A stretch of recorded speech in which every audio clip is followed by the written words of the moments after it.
This is Ross Coulthard, and you are listening to That UFO Podcast. Diana, so here we are in part 2. It's the future, for those who listened a little bit later on, okay? You mentioned earlier David Grusch, and I think it's a nice place to kind of bring in that David Grusch story.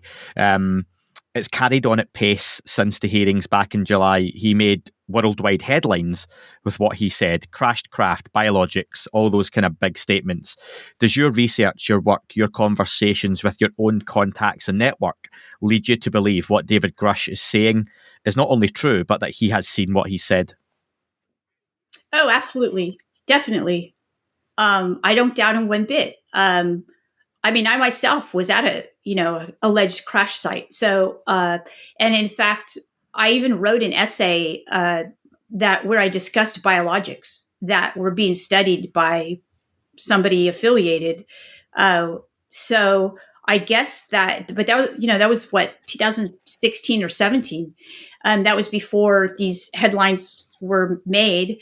And so, of course, I wouldn't doubt him at all, because I know that it's, I know that the people that he's talking to, I know those kinds of people, if not the people. And of course, I believe him. Absolutely. So let's move on to the listeners' questions, okay? So from Kendra McMahon, a lot of these are from Patreon, then onto YouTube, and some from emails as well. Kendra asks, she would love to hear your thoughts on the theory some of these encounters with beings, and the reason they don't make themselves publicly known, is that they are our creators or work for our creators. And you may have touched on that, but if you could just embellish, please. Right. So, that we are like, we've been created by these. Well, strange. I mean, yeah. Okay. So this is not something new. This religion began, and I have a colleague named Stephen Finley who's actually written a book about this religion. The Nation of Islam in the United States was created in way before the 1940s. And basically the idea there is that there are these scientists who are ET scientists who created humans, and were the creation of these beings who will come back in UFOs at the end of time, which they believe is now because of the sightings and the news and everything like that. So this isn't just kind of something that we hear today. This is something that has been heard a lot with respect to UFO belief systems. That said, there's also the myth of Prometheus. So Prometheus is a Greek god titan, actually. Okay, he's like a proto-god who, in various iterations of the myth, he either gives us technology in the form of fire and helps us learn how to utilize, fire, and thus, create civilizations that we know of today. Or he also creates humans. He creates us. Okay, and then also kinds of trains us into how to use this kind of thing. So, so these ideas that were created by these non-human intelligences.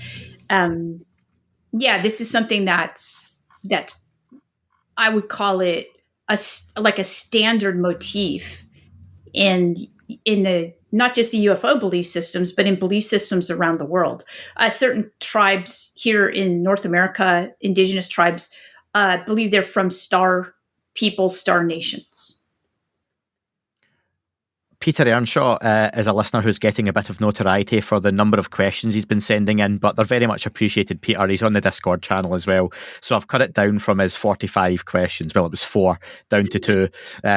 Peter says, and similar to what you mentioned there, in a way, current events highlight how religious beliefs are a catalyst for conflict, regardless of the key messages in each religion of tolerance, love, and the sanctity of life. Does Diana believe that a non-human intelligence may also be in conflict with each other through their own religious beliefs, with Earth as a catalyst and maybe battleground?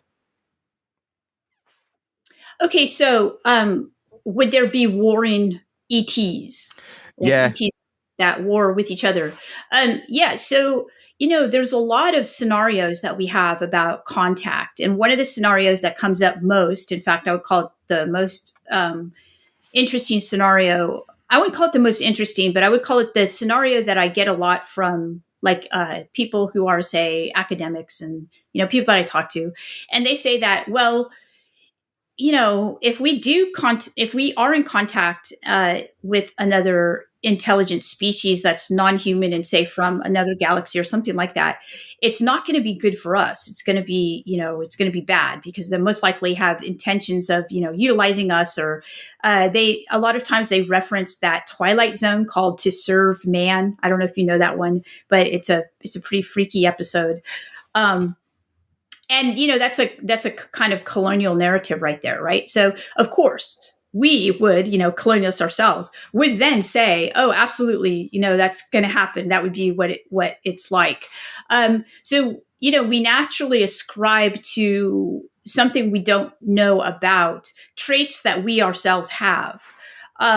Is that something that I consider, I have heard, of course, so many different things about aliens and ETs and, the relationships that they have. There are a variety of them, some people say. So I have to really be careful because, like I said, like I've said, my position is neither belief nor disbelief. I have to hold that position just because I'm in the position that I am, where, I'm writing some books, I'm an academic, and I do know that people would want me to spread some kind of information. So information could be given to me. But I have heard that a lot of actually scientists believe that, yes, a lot of the, if there are probably a variety, or some think that there are a variety of these, interactions, and they don't necessarily seem amicable with each other, I guess you'd say. But whether I believe that or not, I don't take a position.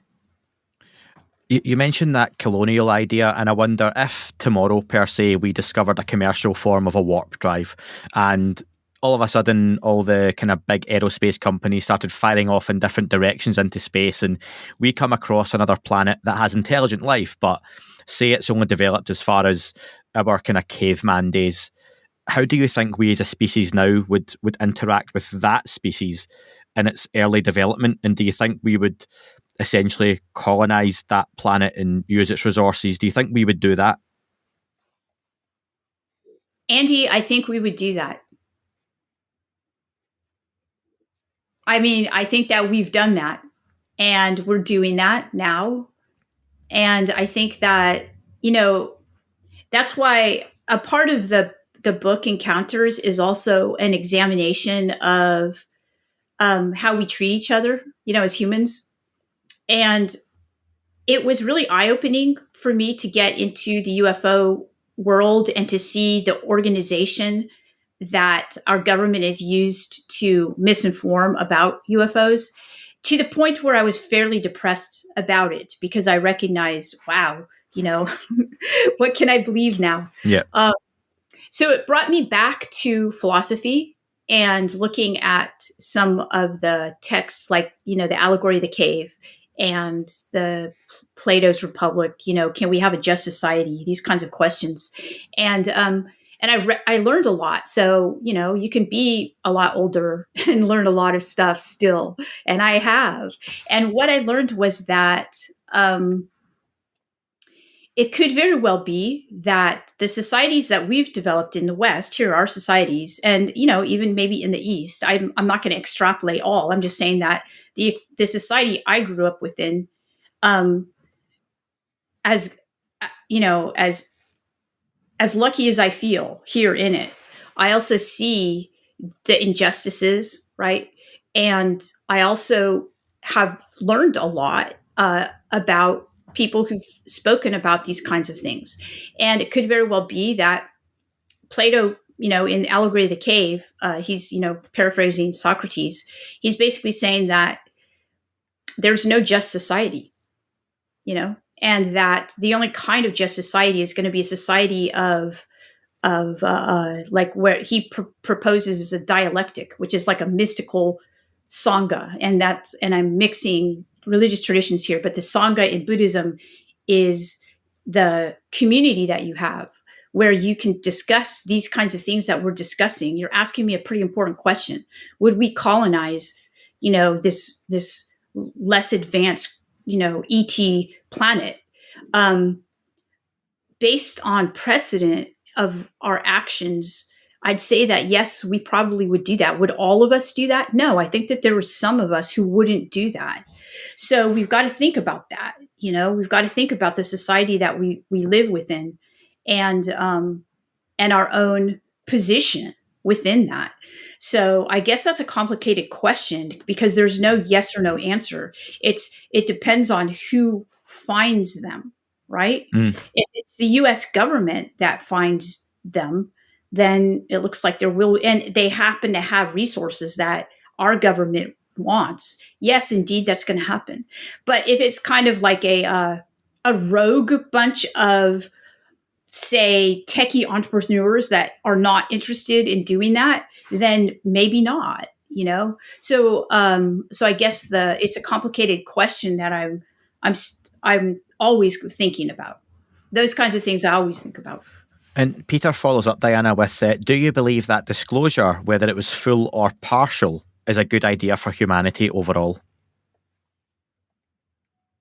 Okay, so that's a really good question, because I opened the book by talking about communities that believe that disclosure's already happened. And even folks that I know who are orchestrating this disclosure, what we could call, this active, more transparency within the US government. I've heard some of them even say, you don't need a government to tell you that there are these things that happen. A government doesn't need to tell you that. Do you think that's true of the UFO community, though? Because obviously I've heard that. I've had people say that on the podcast. Louis Elizondo sat on this and every other podcast and said the same thing. But for the UFO community, yes, we know that. But for the 99.9% of the general populace, they do need an official body like a government to come out and say these things happen. Yeah, so we've had that, but it doesn't really make a difference. So what I'm saying is that I talk to my students, and my students say, first of all, they seem to be pretty sick of UFO news right now. And they say that it doesn't impact my life at all. Like, unless it's something that actually impacts my life, I'm not going to believe that it matters. Mm-hmm. So I think that, like, a lot of people are just living paycheck to paycheck, or even worse than that, just trying to survive. So, UFOs is that, it's a weird thing to say. UFOs, they're not on their radar, right? Yeah. They're not interested because it's not impacting them at all. Yeah. My wife takes that position. Even I do this. And she's like, do you know what? Tomorrow, there's still jobs to be done. The kids need dropped at school. We have to go and do the food shop and all that stuff. So, and that's the same way that people talk about disclosure being this paradigm shifting moment for the planet. There's still families using food banks, still genocides going on. You would still drive your petrol car to work the next day. Your boss would still expect you in. And I think for me, that would be a fascinating aspect of, and I mean true disclosure, as in we have an official confirmation of a non-human entity visiting us, interacting with us, whatever that may be, like a proper one. That what happens the next day? Right. Is everyone at home? Are we all watching the news? Or is your boss phoning you to say, Diana, are you coming in today? You had a lecture this morning. And you're like, well, aliens landed yesterday. And they're like, yeah, but 9:30, people are waiting on you. Life goes on, doesn't it? It definitely does. And, I can tell you from my own life. So, I've been teaching at this university for 21 years, and I know a lot of people there. And these people are people that I've known for a long time. We're friends, okay? They know what I've been doing. They've kind of been a little bit following what I've been doing. I've been the chair of the department, and we have department meetings every month.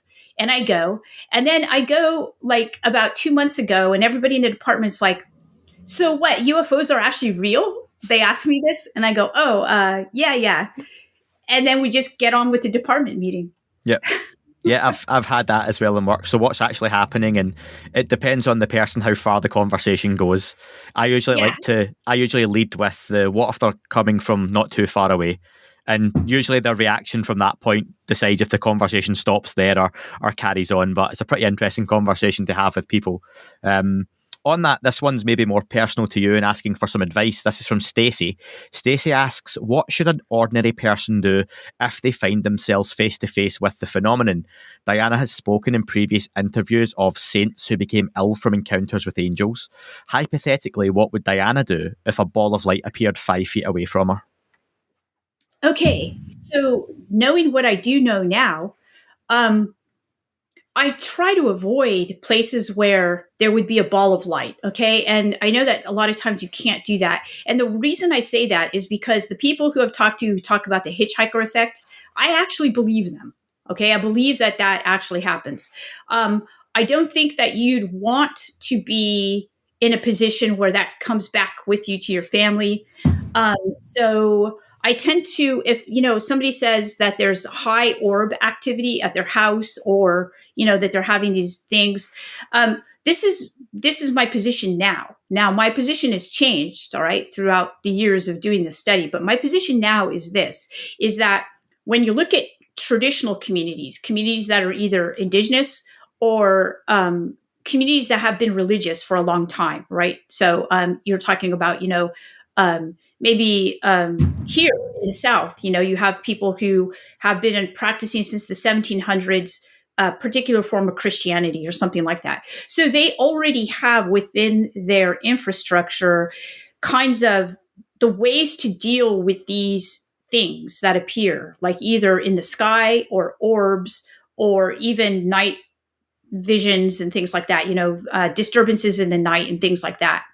And they have ways to deal with them. And I know this because I've done the research in my Purgatory book on, nuns that had orb sightings and things like that and how the community dealt with that. So it appears that a lot of these traditional ways of dealing with this stuff, they actually work. So unless you're hooked into a community like that and you're just a person who has no religious, affiliation, you're not indigenous, and you're just kind of, this is happening to you.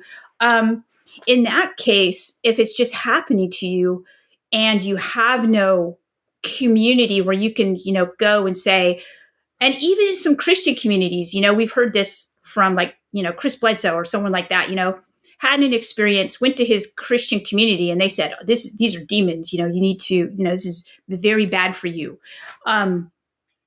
You do have to have people that they're not going to blame you for having this experience, because that does happen and you get stigmatized. So say you're confronted with this type of thing.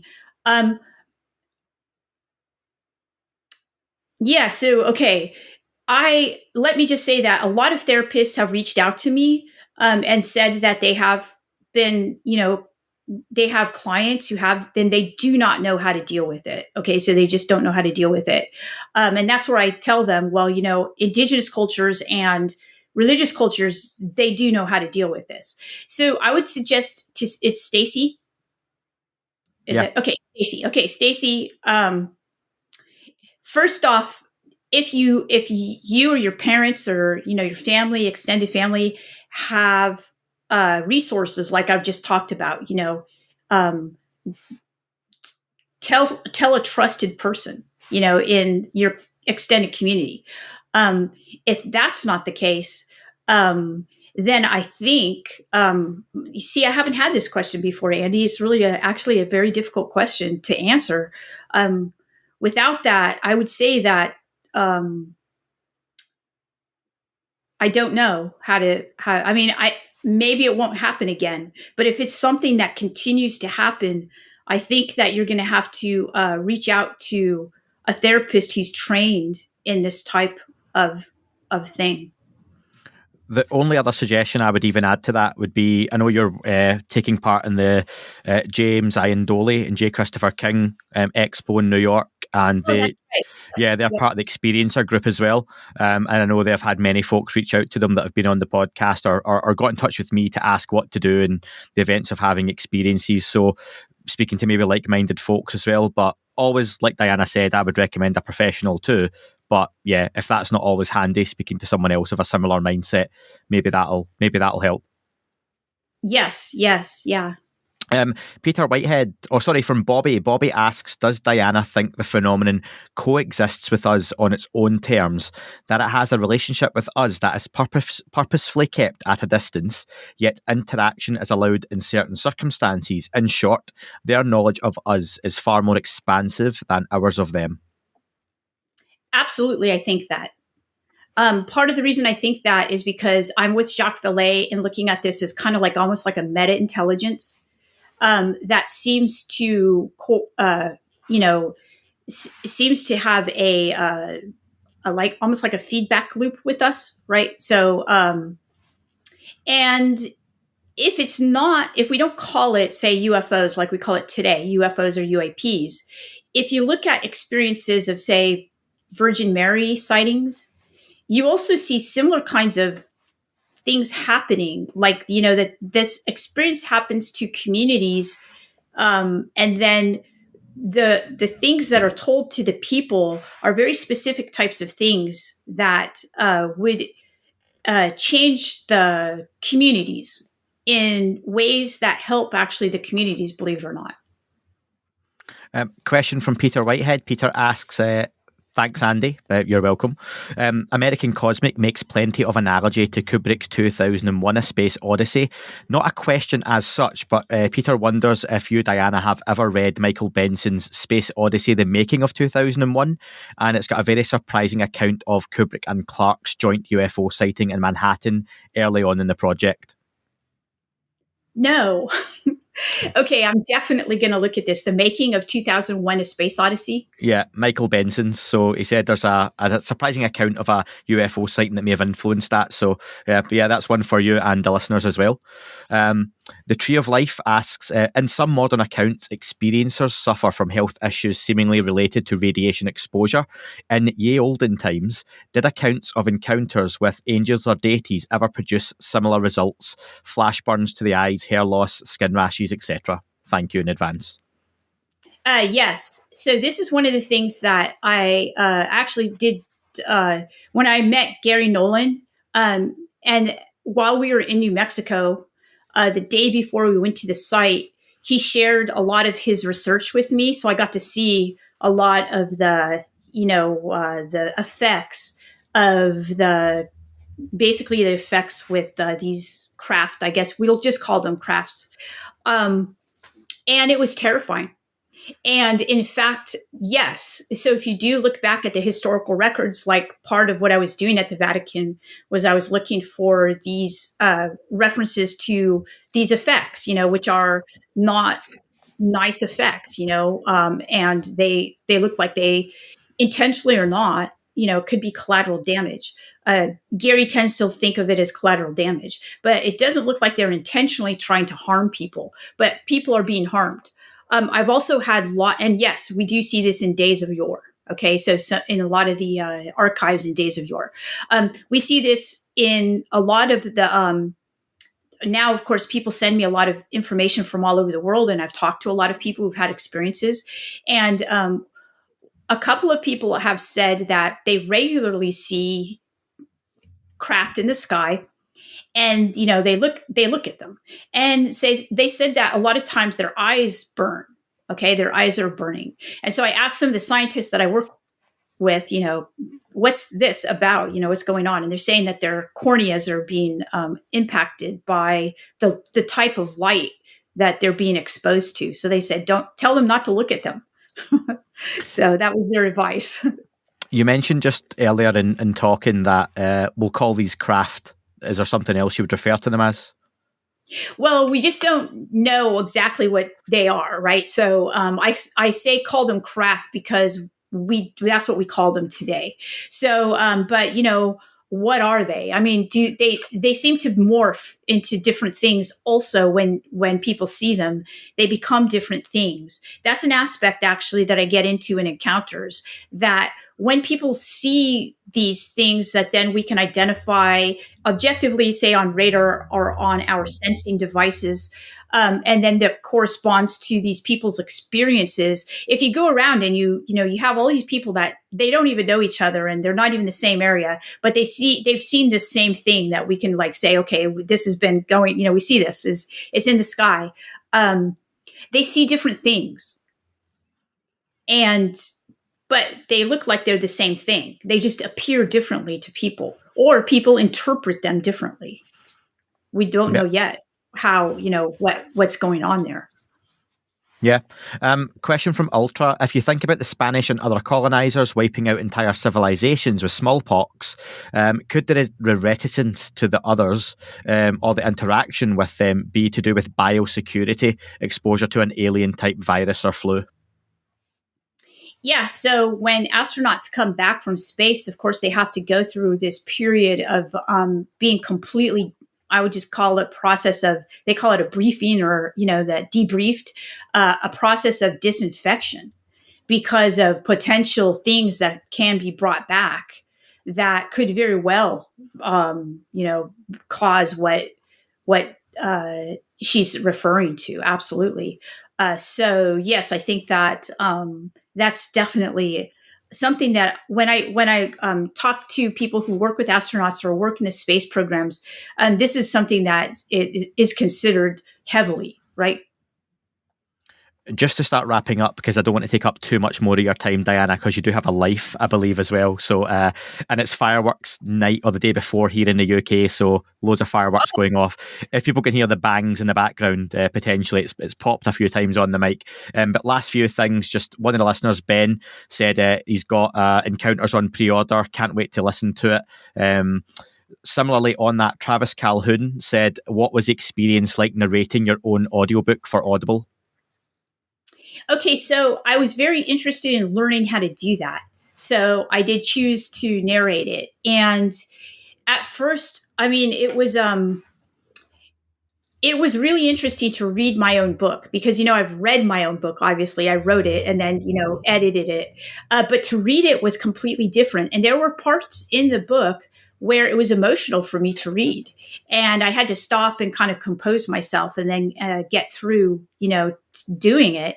So I did the best I could. And I guess, and like I said, I learned a lot through the experience. And part of the reason why I wanted to narrate the book was because what I'd like to do is I'd like to put out a series of, I don't know if there'll be like podcast episodes or audiobooks about different ufologists and, and what they've contributed and what they've done, and kind of like do summaries so people don't have to read the summaries, like a Cliff Notes. I don't know if you have Cliff Notes, Andy.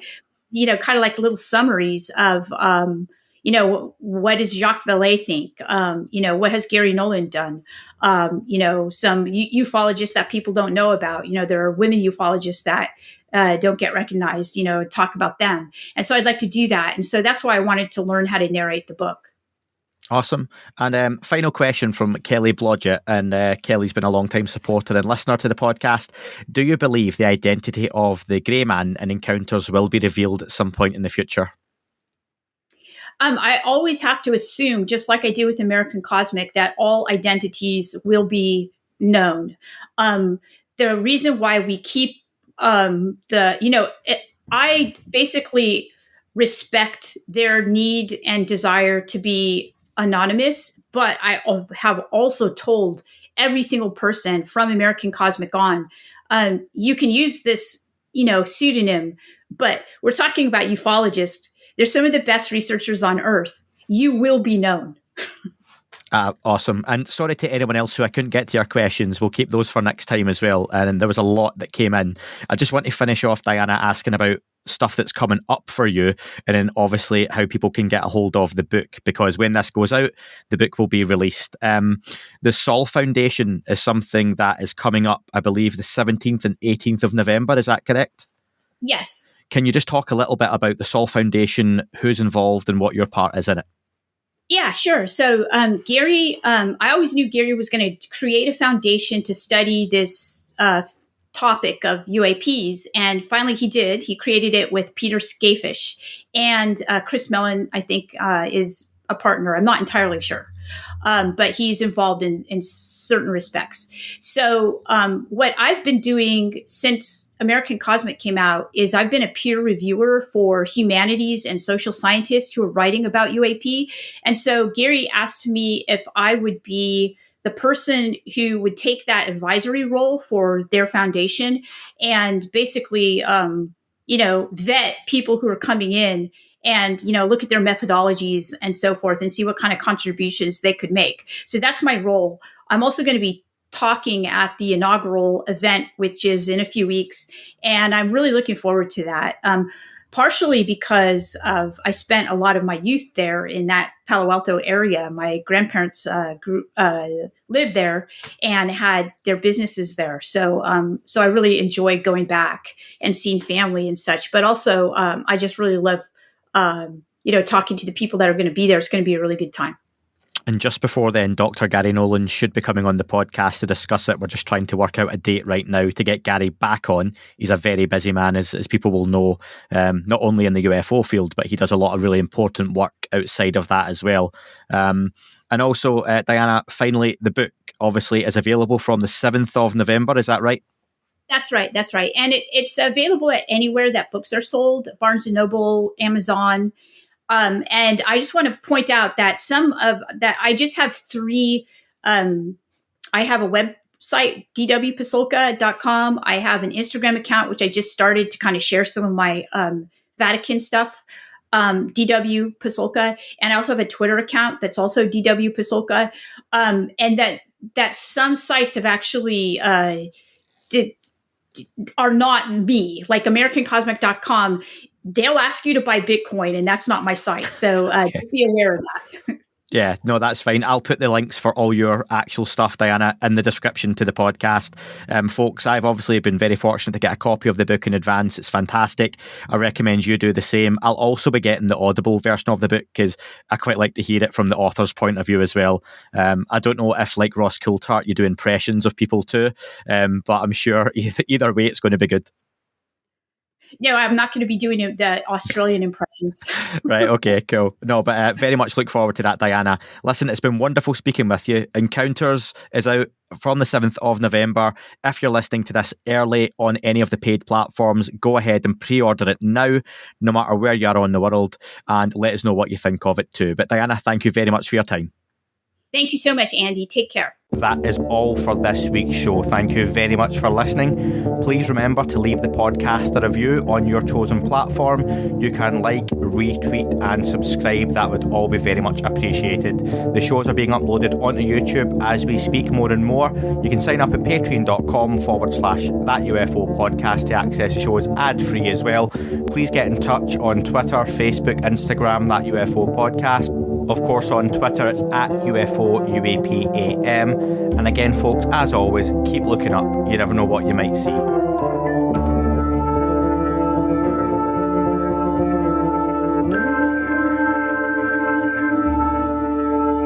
It wasn't a tic-tac and not quite a saucer, more like a hubcap designed by Chaucer, a little baroque and quite steampunk, like Alice was playing bass for the Parliament of Folk. The little fucker hovered right outside of my window, and when I shoved out the screen, he made it an issue. I don't think he expected me to see his ass, but I'd had some champagne and smoked a little around.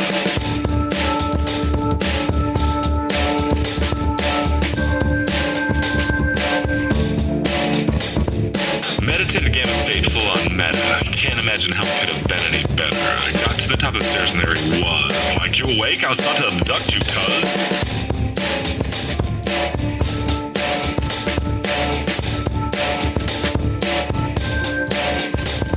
I jumped back and nearly kissed myself, and I climbed out the window after the elf, and I woke up in my bed and there was something on my head and everything was weird and everything was red. And I called out to my boys. They thought this was noise. They thought it was a dream. They thought it was my toys. They thought it was my problems, and they think I should seek therapy, and I don't know what it is because it doesn't really scare me.